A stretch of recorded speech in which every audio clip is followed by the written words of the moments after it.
Shalom Aleichem. This beautiful day. If someone told you that one of the clearest proofs of Jewish survival and divine protection and the future redemption for the Jewish people came from a non-Jewish sorcerer who hated the Jewish people, would you believe them? Some of the most powerful prophecies about Jewish destinies weren't given by Moshe or Isaiah, but by Bilam, a person who hated us. This week's Torah portion, Balak, introduces a strange character, Bilam. He wasn't Jewish, he wasn't holy, he was in fact a prophet for profit. He was a man hired by King Balak, the king of Moab, to curse the Jewish people. But God had other plans. Every time Bilam tried to curse the Jewish people, blessings came out of his mouth instead. Not just blessings, but some of the most powerful prophecies in the Torah. Words that echo across our history. Today we're going to focus on 3 of Bilam's prophecies that are not only still true, but they're happening right now. And each of them give a deep insight into what it means to be a Jew and what we can expect in the future. So prophecy number 1, one of them, Hein am levadad yishkon, uvagoyim lo yitchashev, a nation that dwells alone. Bilam looked down at the Jewish people and made a wild prediction. He said, this tiny tribe that are wandering through the desert, surrounded by enemies, will always be a nation that stands alone. Not geographically, not politically, but existentially. We just won't fit in. We won't blend in. We'll always be different. And he was right. Jews live across the globe in every language, in every culture, and somehow we don't melt into the pot. We keep kosher, we celebrate Shabbat, we light Shabbos candles, we wear tzitzis, right here, tefillin, kippahs, we build sukkahs in our yards, in our driveways, in our porches. We look different, we dress different. We take off our holidays like no one else does. Rosh Hashanah, Yom Kippur, Simchas Torah, Pesach, Sukkot, Shavuos, Purim, Tisha B'Av, Hanukkah, Lag BaOmer. We're always requesting time off when no one else gets it. Our calendar never matches theirs. Why? Because we don't conform.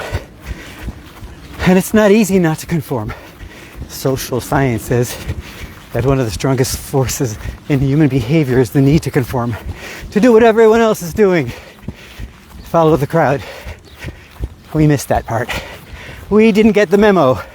For 3,000 years, we've been different, and we always will be. There's an old joke that a Jew brings his own food, and sometimes his own dishes. Rabbi Emanuel Jakubowicz, former chief rabbi of the Great Britain, was once invited to the royal palace for an event that included a dinner. But he declined politely because he couldn't eat there. But they said they'll arrange a special mashgiach, a kashrut supervisor, to make sure everything's perfect. And they brought his own food, obviously, but also his own dishes. And he sat down to feast. Suddenly, after the first course, as was the custom over there in the palace, everyone picked up their plates and moved. No, I'm sorry. Not everyone picked up their place. Everyone picked themselves up and moved to the next setting over, or to the next table over. And he was wondering what was going on. He realized they had a custom there to get to know each other. Very progressive. So in between the many courses of the meal, each course was at a different table. But people there obviously just picked themselves up and moved. But he needed his own dishes, and he had one set that he brought with him. So he picks up his dishes, his fork, his spoon, his knife, his cup, his plate, and he goes to the next table, and the next table, and the next, and the next. And this continues on until the end. Later on, Prince Charles,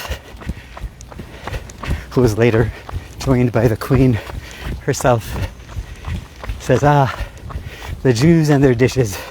And he was fascinated by the rabbi's explanation of why he's carrying his own dishes along. Parenthetically, the Queen was there and someone else came along and said, oh, I'm also Jewish. And she said, where are your dishes? Where's your set? Anyway, that's Hein Am Levadad Yishkon, a nation that stands alone. And that's the Jewish story. A nation that dares to be different. Not because we're antisocial, but because we're on a mission. And Bilam saw that mission. And he saw it not as a problem, but Bilam saw it as a superpower. Even the very first word of Bilam's first prophecy was Hein. Hein in Hebrew means behold. Voila. Look. It has two Hebrew letters, a Hey and a Nun. In the Hebrew language, the gematria, the numerical value. A Hey is 5. Every letter has a numerical value. Aleph is 1, Bet is 2. Hey is 5, and Nun is 50. Now, some rabbi, I forgot who, says this beautiful thing. He says that every letter has another match, a different letter that can be combined to make the rounded number of 10 or 100. 1 can fit with 9, 2 can fit with 8, etc. And the same thing in the tens. But 5 and 50, they have no match that is different. They can only be duplicated among themselves to make that perfect number. Just like the Jewish people, even our alphabet encodes that we are a nation that stands alone. We don't blend in, we don't bend to pressure, and we don't depend on external validation. We're not counted among the nations. We're not counted among the nations. We're not to be part of their trends. We're not to be part of the fads of the world. We won't be upgraded nor replaced. Everyone else changes, but we stay the same. And we see that right in the Hebrew alphabet, in the first words of Bilam's prophecy, Hein. Another prophecy, he said, Lohibit aven biyakov v'lo ra'a amal b'Yisrael. God doesn't see the flaws in his people the way others do. God doesn't judge us like a cynic. He sees only the inner beauty of the Jew, the divine spark. When others focus on our faults, God focuses on our potential. And that's not just a line, that's a lifeline. And sometimes we need to be reminded that God doesn't love us because we're perfect, because we're not. He loves us because we are his. And God protects us like Bilam foretold in his prophecy. Even God protects us even in dangers that we don't know. Not just a defender, but a father, a parent. Another prophecy, Hein Am Kilavi Yakum. These are words that our Jewish Israeli president just used and put into the kotel as a prayer. It said, Hein Am Kilavi Yakum Ka'arei Nasa. Our nation should rise like a lion, will rise like a lion, like a lioness. The first prophecy told us who we are. The second prophecy tells us how we rise. Even if we look like Kara, Ravatz Karye, even if we look like we're sleeping, crouching like a lion. But don't be fooled, we are a lion. And when we rise, we roar. And this is what happened recently in our days. The lion roared. Those are the words that Bibi Netanyahu put into the kotel as a prayer and as a gratitude for God. Bilam saw it thousands of years ago. Should we not? A lion is not always attacking. In fact, oftentimes it sleeps maybe 20 hours a day. But even when they're quiet, it's just the nap before the roar. So watch out. And that's the story of the Jewish exile. We've been down, we've been beaten, we've been scattered, but we never stopped being loyal and royal. Bilam saw that. A nation that was worn out, dusty, wandering. But he said, don't write these people off. They're lions. And Rashi tells us that this prophecy is not just about soldiers. It's about regular people. Every day, me and you, when a Jew wakes up in the morning, says Moda Ani, washes their hands, puts on their tzitzis, wraps tefillin, lights a Shabbos candle that's rising like a lion. And that's what we see today in Gaza, the soldiers asking for tzitzis, secular Israelis reciting the Moda Ani, teaching and preaching about God and prayers, children bringing the mitzvahs into their classrooms, Tel Aviv hipsters putting on tefillin on street stands, children bringing challah to their neighbors after a siren. This is a lion rising. Even when we're down, we're not done. Our roar isn't the loudest in military war. It's the loudest in the mitzvahs and kindness and light, in rising again after we fall. According to the Talmud, they wanted to institute Bilam's words in the Shema prayer every day.